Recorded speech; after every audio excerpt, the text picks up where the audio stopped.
Today, our special guest is going to be the Reverend Foster Clark. Before Reverend Clark received the calling to be a minister, he served in the United States Air Force and he worked a number of blue-collar construction jobs. And so today's topic is going to be the physical, the emotional, and the spiritual side of selecting a career and finding your true purpose in life. It's going to be a great show, and I'm glad you could join us.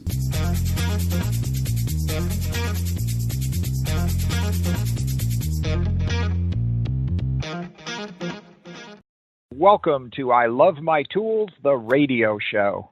I have the privilege of being your host for this evening. This is Mike DeZinno, America's Blind Tradesman. We are here to celebrate tonight.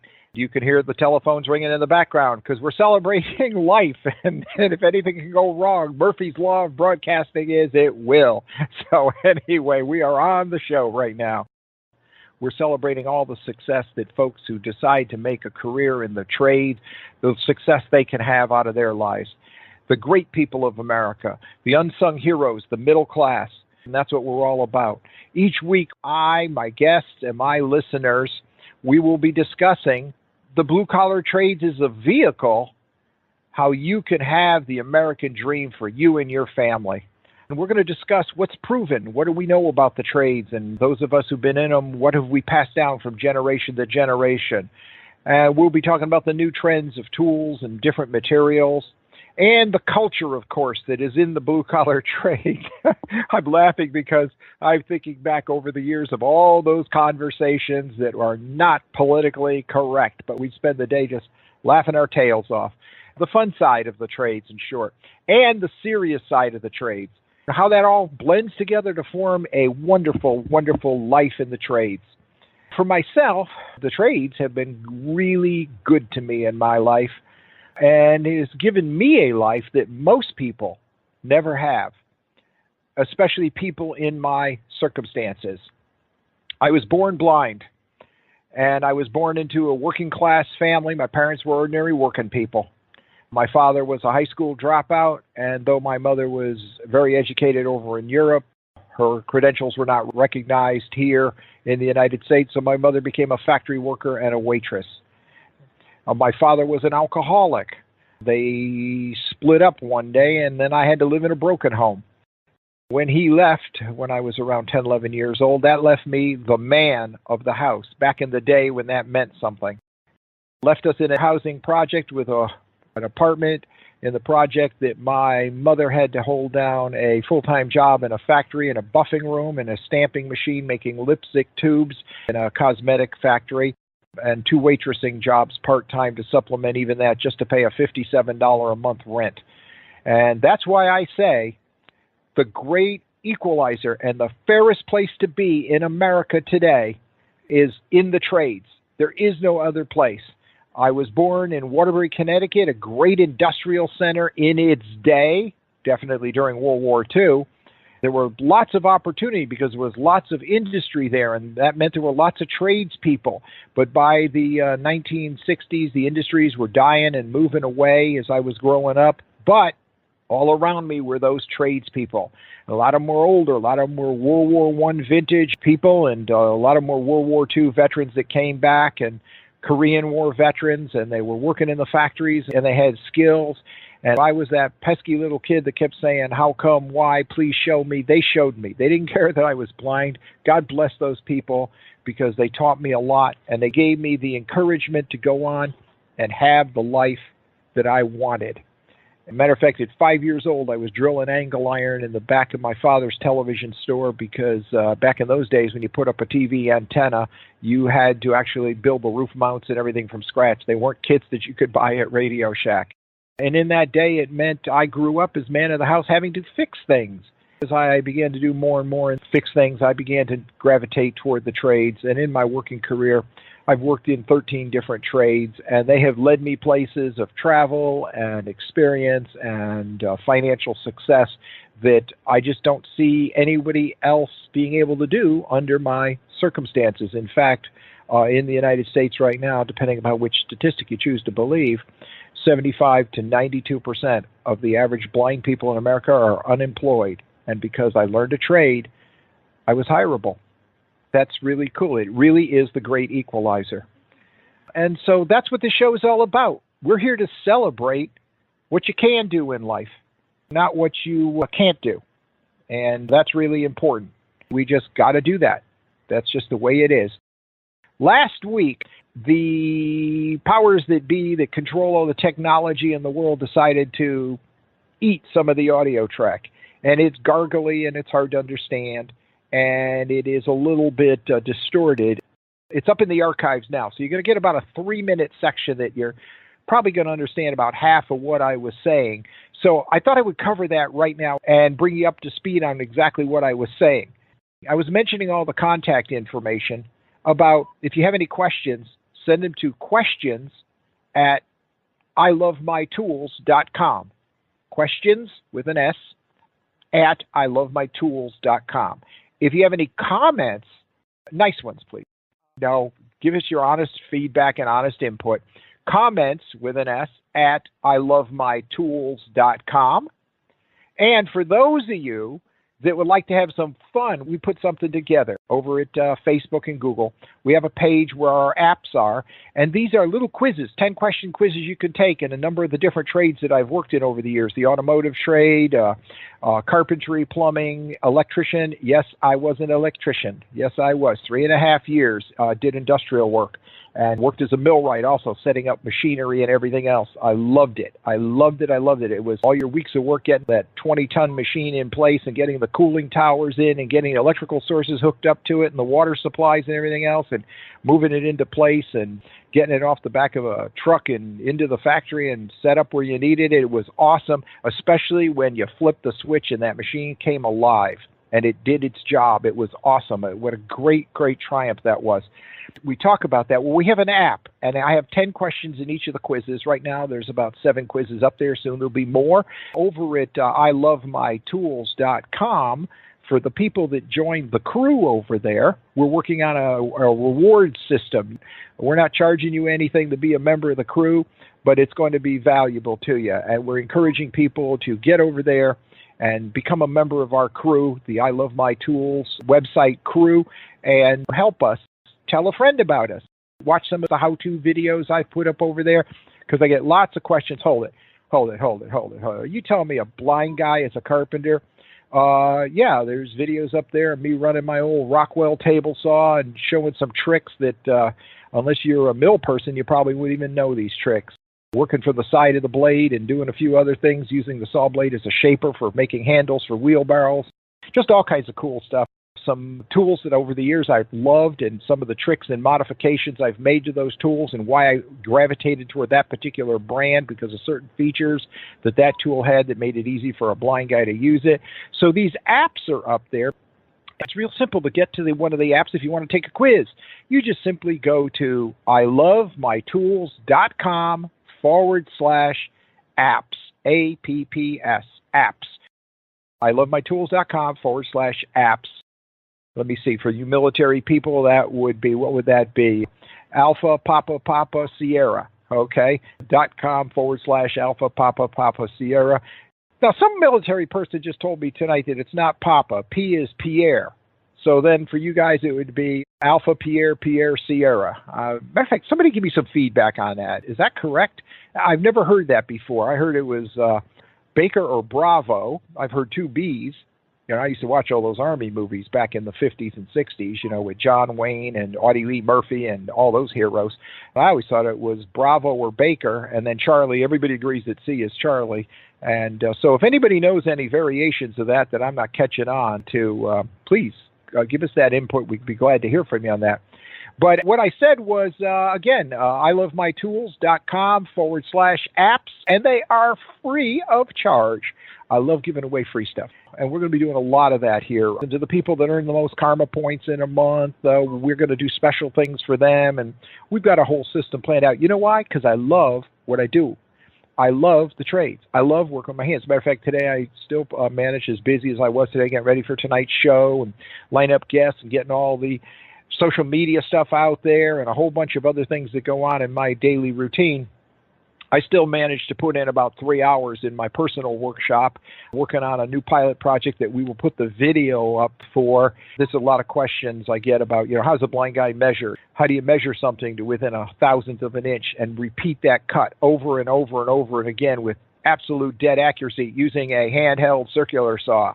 Ooh, how do you do that? Well, there's tricks, and I'm going to show you some of those tricks. I've got tricks on all kinds of different things that I've had to do for all the different industries I've worked in, the different trades I've worked in over the years, and we will be sharing those over at I Love My Tools. Now, the other thing that's missing in that 3-minute segment, it's something that I did, and because this show is for tradespeople, blue-collar working people, men and women who actually work for a living, hard-working, highly dedicated, highly skilled individuals. I don't claim to be PC. I don't come from a world that's politically correct, and I don't understand the politically correct world. I'm thinking of me growing up in the project as the only blind kid in the project, 277 families of some pretty tough characters in there. We had street gang back then. I spent a lot of time going through the back alleys and stuff at night because there were no lights, so the traffic there was pretty minimal. So I navigated in the backs of the buildings and pretty much stayed away from the streets unless I had somewhere very specific to go, and I had my posse with me. But it was an interesting life, but we were never politically correct, okay? And what goes on today in our society with our young folks, I mean, I hear these things on television, and I go crazy. So I was on a rant when the things screwed up, when the technology failed us, and I began to go, okay, that's me making fun of the internet, because we broadcast into the studio via the internet, and that goes out to you good folks. And here's what I was saying. Did you all catch the story last week about the college kids going crazy because somebody wrote with chalk, Donald Trump for President 2016? They got upset. They felt threatened. They called it microaggression. And it began to sweep college campuses across the country if you mention Donald Trump's name. These people freak out, and they go crazy. Now, one college, to their credit, the dean of students, or the president of the college, started going around every place one of those chalk marks appeared, and he wrote next to it, it's called the First Amendment, suck it up, get used to it. I applaud that person. I'm sorry. I know what it's been said to my face. I went to an inner city high school that was minority challenged. We didn't see it that way. We were all poor. We didn't see any differences between us. We really didn't. We had that one thing in common. We were all poor. But went to that inner city high school. If anybody ever said a chalk mark would upset you, and the original college where it started, they're bringing in counselors, grief counselors, to deal with these weenies who are upset over this, who are on total overload mentally. They're breaking down over this. They can't attend classes. It's got them so upset. So I was ranting about that. And here's what my comments were. Parents, save your money. Stop taking your hard-earned money to send your kids to college only so they could lose their First Amendment right of life, liberty, and the pursuit of happiness of writing with chalk and making any comment they want, their right of free speech and free expression, and to participate in the political process for the candidate of their choice. Writing a name and putting a date next to it is not violence. Not from where I come from anyway, in the streets of a housing project in an inner city in a dying industrial center. By the time I was 18 years old, 18 of the kids I grew up with were dead. I just find this unbelievable that in this day and age, in this country, when we produce the young folks, the men and women who volunteer for the military, go overseas on multiple deployments, see the horrors they see, fight the fights they fight, and then we've got this uber privileged class that gets to go to college and they're upset by a chalk mark and need counseling over a chalk mark. Parents, save your hard-earned money. Don't bust up your 401k. You know what? Don't send your kid to college if that's what they're going to get out of it. I would strongly recommend a career in the trades, and here's why. In the trades, we have privileges that other Americans who go to college apparently don't have. We get to write with chalk and make marks with chalk all day long in the trades. That's right. I remember one time I made a chalk line that was 100 feet long, and I got praised for that. I even got a raise shortly after that. I got a thank you of gratitude for that. And they didn't care whether it was white chalk, red chalk, blue chalk, green chalk, yellow chalk, orange chalk, or iridescent pink chalk. They were grateful that I made that chalk line. So in the trades, we have privileges, and that's why I say you should go into the trades. And here's why. And this is an actual statistic you can take home. In the trades, the majority of the people who go into the trades as their chosen life career will out-earn in their lifetime most of the people who go to college. Only about 25 or 26% of Americans go to college. Half of them never graduate. They're saddled with debt to get a piece of paper to get out, and in most cases, 92% never get a job in that which they went to college for. What a scam. Go into the trades, earn from day one, and not only that, be part of accomplishing something. I went to college. I was a physics major and a physics and mathematics major. But when you go to college, you're trained to be, for the most part, someone else's employee, unless you go into certain things where you could eventually go on your own. And you're trained to do functions in society where there's no end to it. You get these white-collar jobs where it never ends. You can never step back and say, okay, that is finished, for the most part. There are some things in college you will learn to do that have a sense of accomplishment. But I'll tell you, there is nothing like making something work, building something, getting something running again for just an all-around confidence builder. And we deny our children too many of those opportunities nowadays. And that's what I was ranting about. So you might consider sending your kids into the trades or letting them explore the trades as a career rather than sending them to college for all that money and having them lose their constitutional right to write with chalk. Anyway, and that was my comments that was missing from the tape. Right now, what I'd like to do, we had a rather sad week in the world of entertainment this past week. There's two people that we lost. We lost Patty Duke, who was important to my childhood, and we lost Merle Haggard. So what I'd like to do in tribute to Patty Duke, I'd like to take a break right now for a couple of minutes while we're waiting for our guest, and we do have a guest coming up this evening. Let me play Patty Duke's song and bring back some memories for you good folks. And Patty, we're going to miss you, hon. You were a class act. You are listening to I Love My Tools, the radio show, with your host, Mike DeZinno, America's Blind Tradesman. And now, back to the show. Okay, Patty, hon, we're going to miss you, honey. You left us way too early. She was only 66 years old from blood poisoning, from an intestinal blockage surgery, way too young. Actually, my producer, Dave, his wife, Kathy, actually met Patty Duke on American Patriot Radio. We have the old-time radio, and we're plugged into that whole genre of the old-time classic television and radio shows. And at one of the conventions, she got to hang out with Patty Duke. They became like sisters. Great person. The person you saw on film was the person who she really was in person.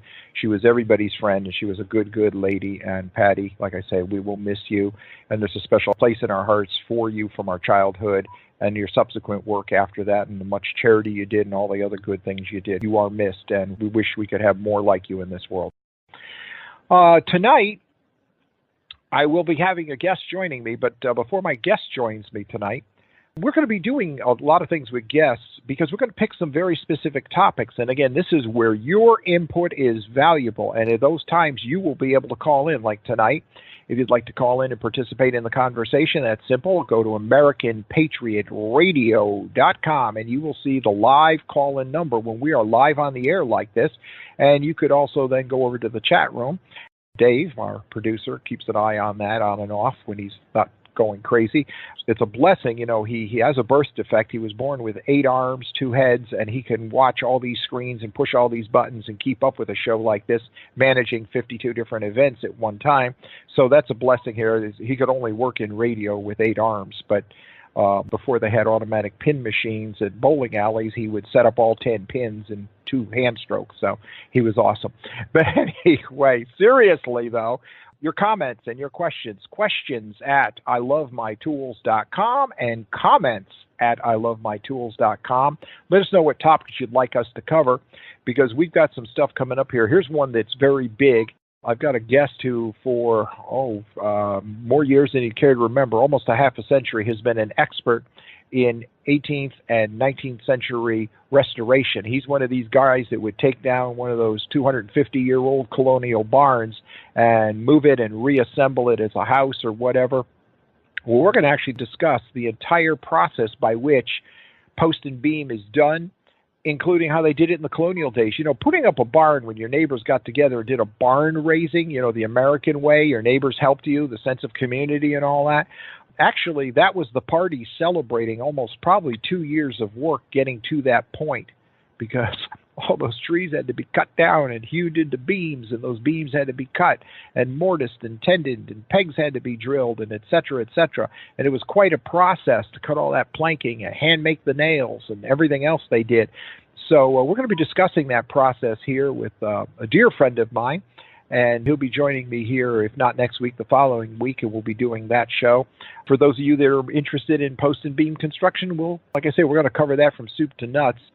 Today, obviously, with power tools, a lot of that is easier, but even with power tools, you appreciate how hard they worked to build a barn when you're standing there with a mallet and a 2-inch broad chisel and a handheld auger, and you're using a corner chisel and cleaning out corners and working with a framing square and a handsaw, and you realize, holy smokes, these people really, really worked a hard, hard day just to make one mortise and tendon joint, and there were dozens of them. Even a small cow barn was a bunch of those type of joints, probably 100 of them if there was one.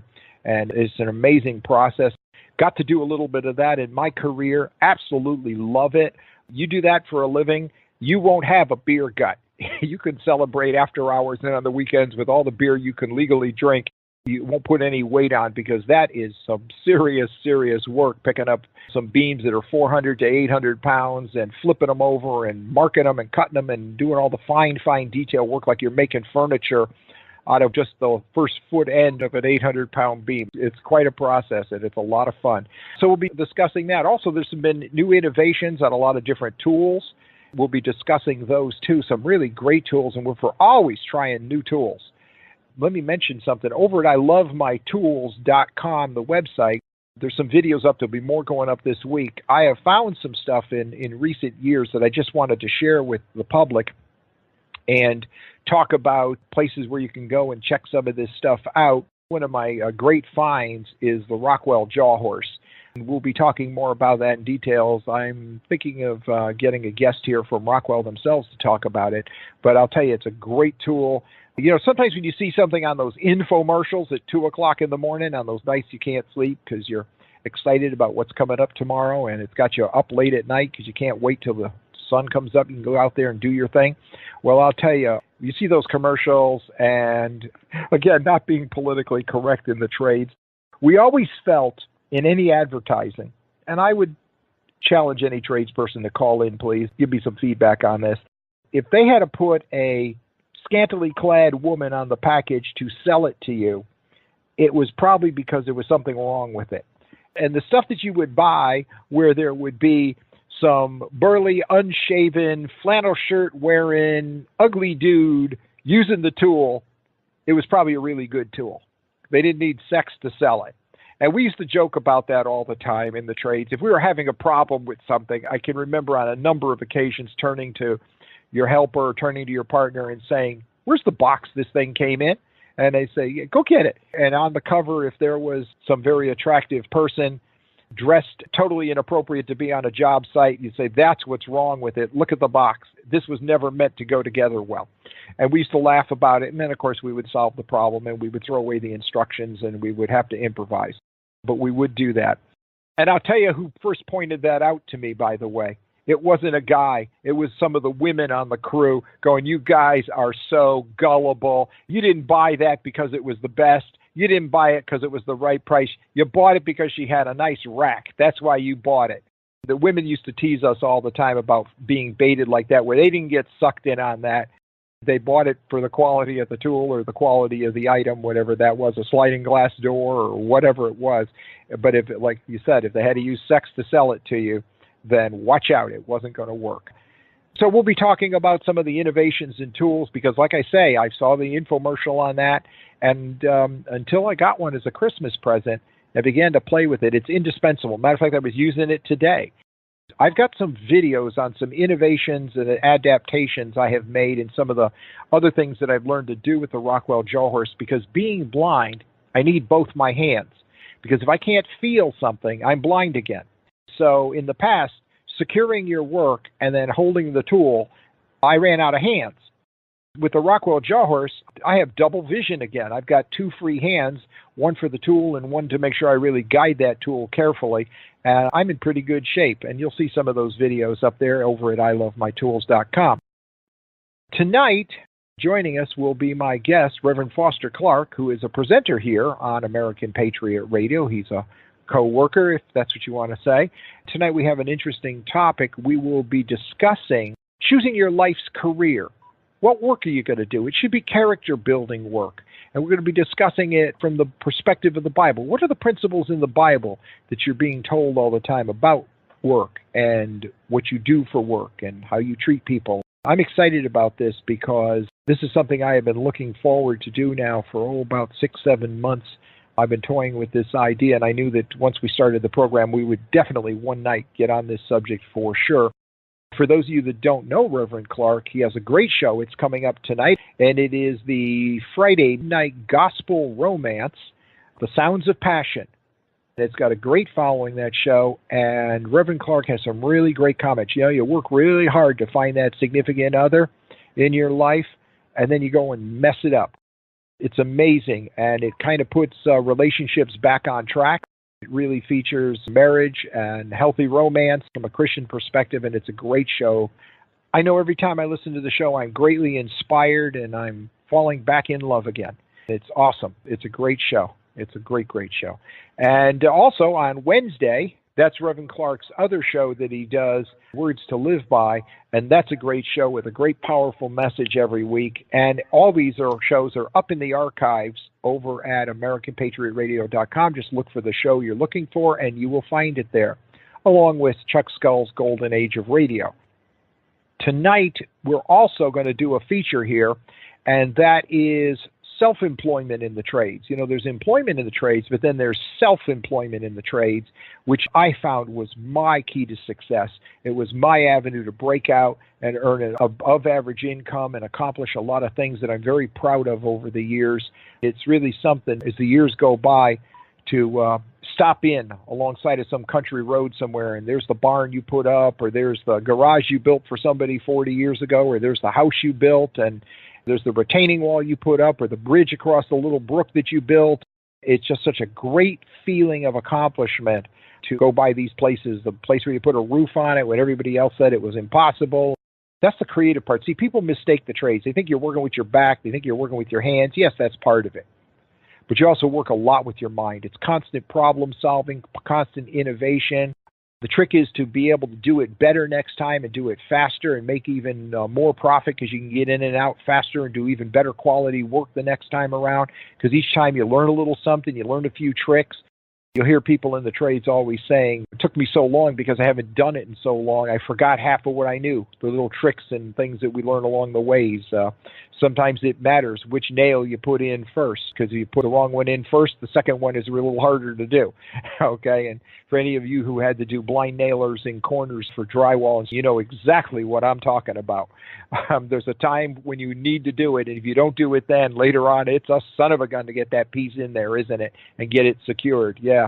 Fortunately, nowadays, with some of the great tools they have, like nail guns and some of these drill hammers that they have and some of these super adhesives and stuff, it's not as tough as it used to be. So you young folks in the trades, you're going to hear old-timers like me saying, I remember when I was young, we had rocks. We used to hammer with rocks. And you're going to have to believe us, because you wouldn't know if we were telling you the truth or not.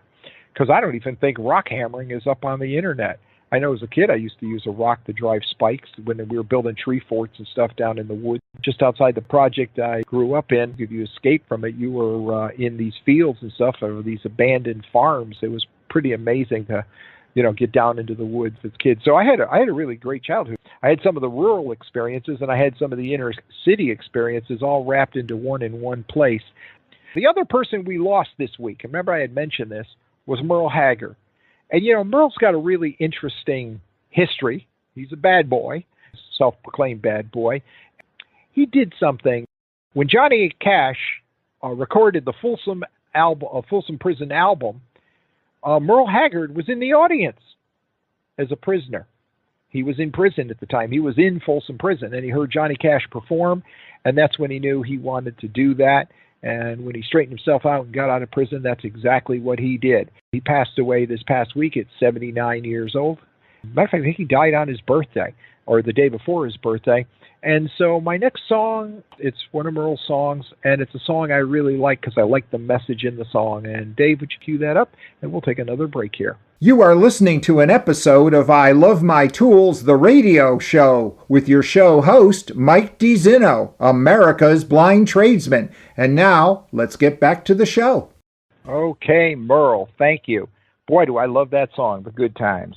Are the good times over? Are we rolling like a snowball toward hell?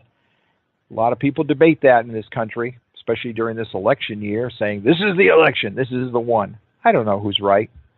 I just know that it's better to work than it is to not work. And I don't think there's anything wrong with this country right now that about 20 million decent jobs wouldn't cure overnight, instantly.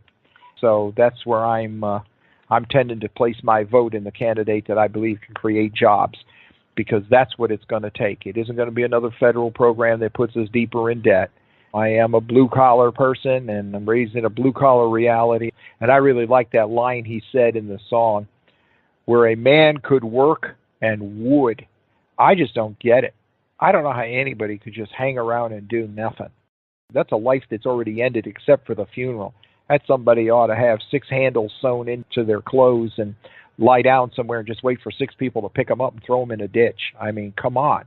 There's a sense of accomplishment.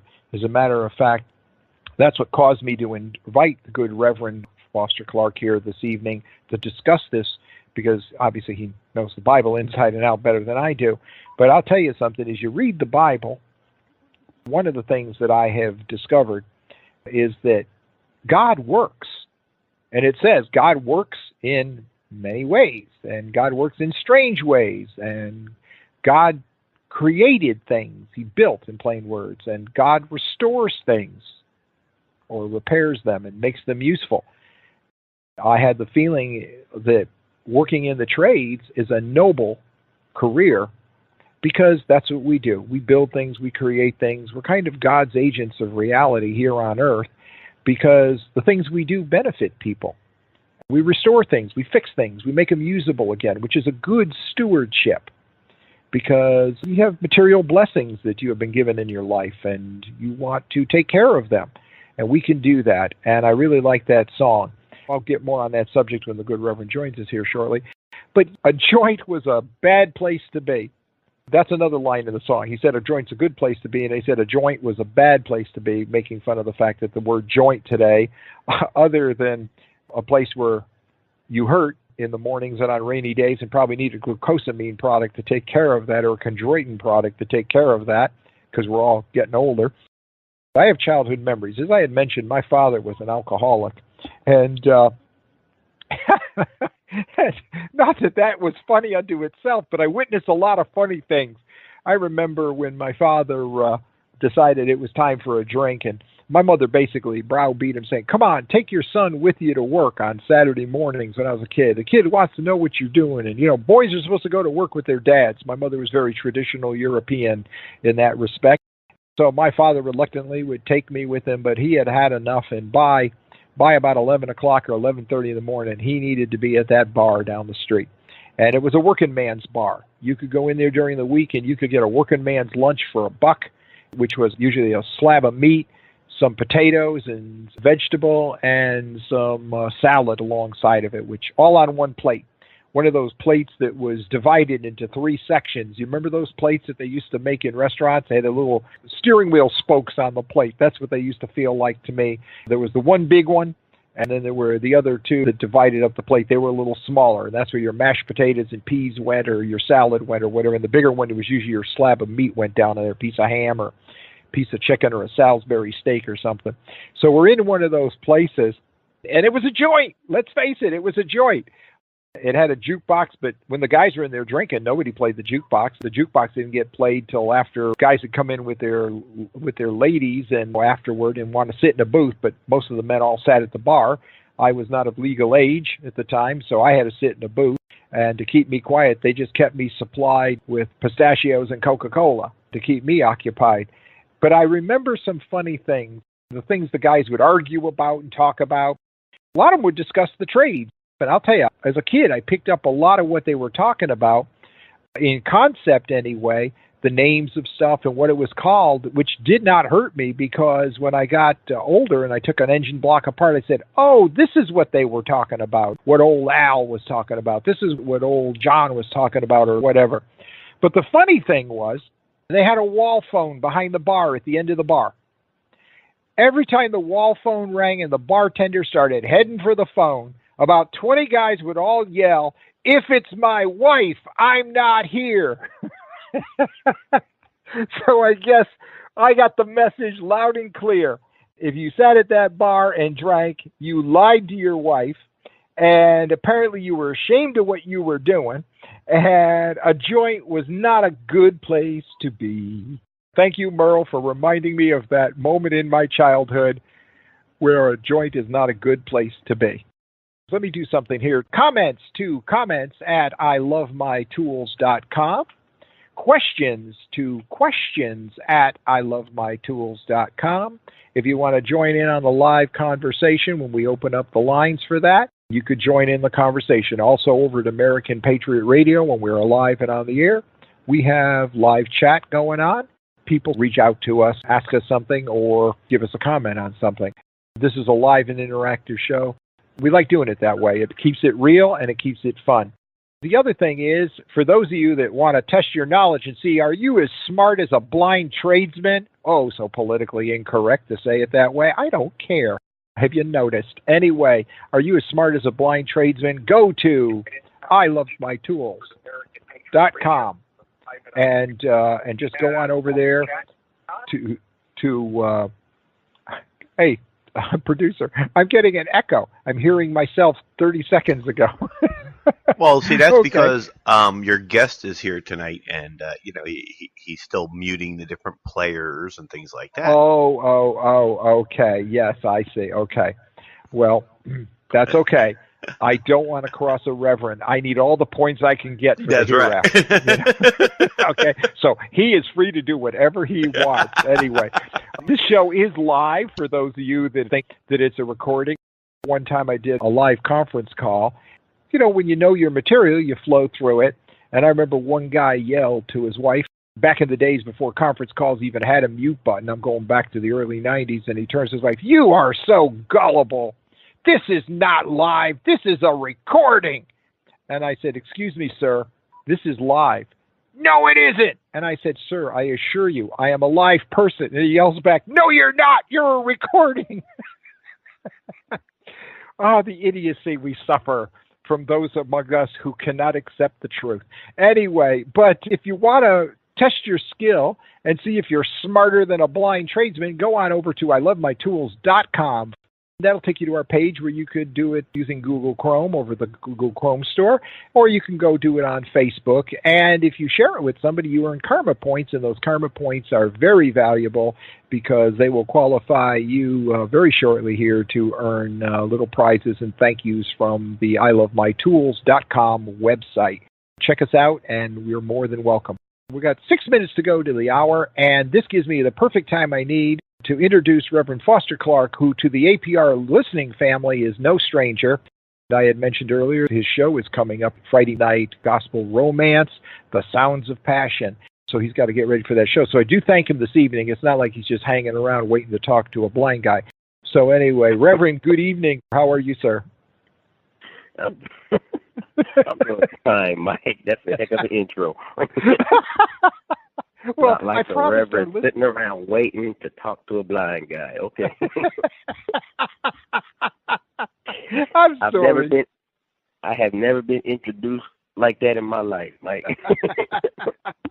Well, we're in the trades here. Now we're in the blue-collar world. We're not politically correct here any way, shape, or form. That's all right. It's an absolute pleasure to be here with you.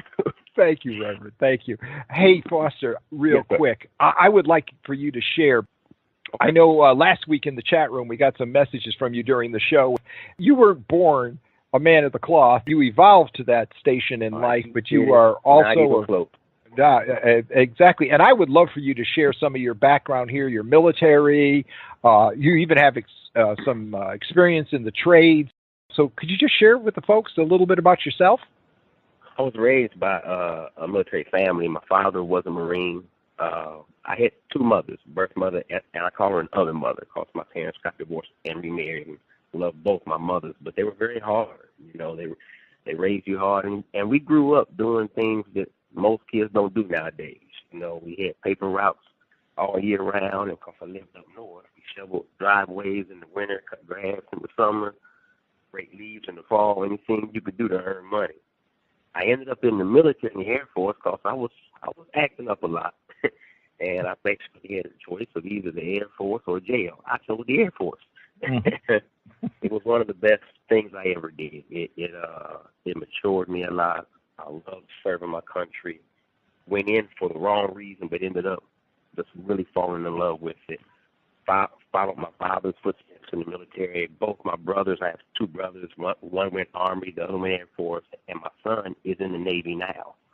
And so, love the military. I love my military brothers and sisters.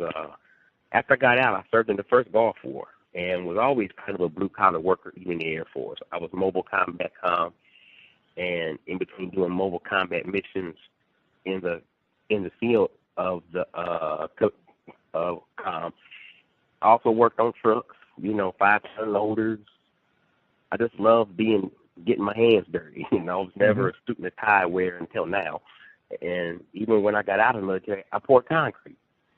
Love pouring concrete. I mean, that's it's a dusty, dirty, everybody outside sweating, whole lot of language you normally don't hear every day. Not in the front row of church anyway.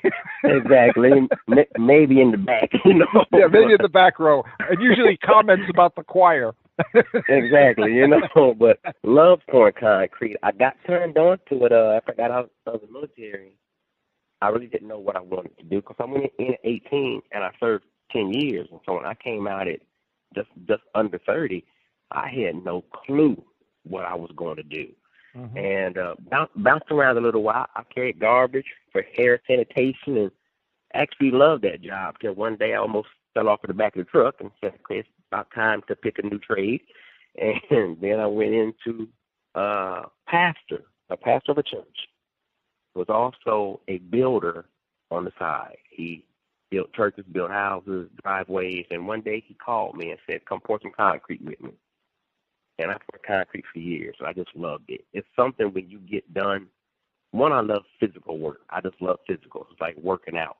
But also, when you get done and look at something you built, you created, there's a sense of joy in that, of seeing what you were able to do and what you could learn to do. So was never even a thought on my mind to go into the ministry. That was something that God had planned that I didn't know about. My mother says that she knew at 8 years old. Some pastor looked at me and told her, you're going to be in the ministry. And in between my acting up all through life and stealing and hooking and crooking, my mother told me one day, she said, son, I just wondered if that pastor had lied to me. And when I finally went into the ministry, my mother flew down to see me preach my first sermon, and then she flew back home and told all her friends that her son was a reverend. And she came back 6 months later, Mike, and she had this big video camera, and they aren't small like they are now. They used to have to hoist them up on your shoulder. Mm-hmm. And the pastor asked, he said, Miss Clark, why'd you bring the video camera? She said, I went back and told all my friends that my son's a preacher. Nobody believes me.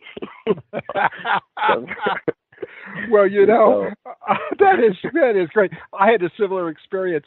I worked for a printing plant, a newspaper. I worked in the trades, and I had a little business. And my mother never told anybody that I was working on the side doing construction until one day I showed to do something at her house, and I had me one of those big quarter-yard wheelbarrows that I had bought. Wow. And when I showed up with a real Italian contractor's wheelbarrow, because we were Italian, that's when she started telling folks, my son's a contractor. Up until then, nothing else I did. Now. I should have with that wheelbarrow. My son's a contractor. You got to have the proof.